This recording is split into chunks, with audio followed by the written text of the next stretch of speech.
ಇವತ್ತು ನಮ್ಮ anniversary special ಎಲ್ಲಿಗೆ ಹೋಗ್ತಿದೀವಿ ಅಂಡ್ ಯಾವ ದೇವಸ್ಥಾನಕ್ಕೆ ಹೋಗ್ತಿದೀವಿ ಅನ್ನೋದು ಹೇಳ್ತೀನಿ.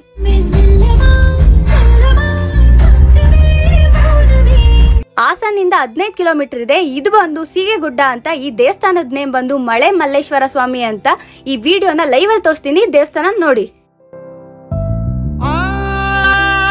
ಚೆಲುವೆ ಕೊಡುವ ಹಸಿರು ಚಿಹ್ನೆ ಬೆಳಕಿಗಾಗಿ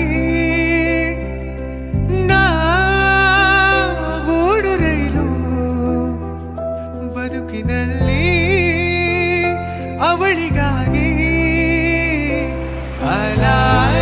ಟೆಂಪಲ್ ಇಂದ ರಿಟರ್ನ್ ತಿಪ್ಟೂರ್ಗೆ ಹೋಗ್ತಾ ಇದೀವಿ. ಹಾಗೆ ರೋಡ್ ಅಲ್ಲಿ ಆನ್ ದ ವೇ ಯಾವ್ದಾದ್ರು ಹೋಟೆಲ್ ಸಿಕ್ಕಿದ್ರೆ ಚೆನ್ನಾಗಿ ಬ್ಯಾಟಿಂಗ್ ಮಾಡ್ಕೊಂಡು ಹೋಗ್ತೀವಿ. ಕೈ ಕಾಲ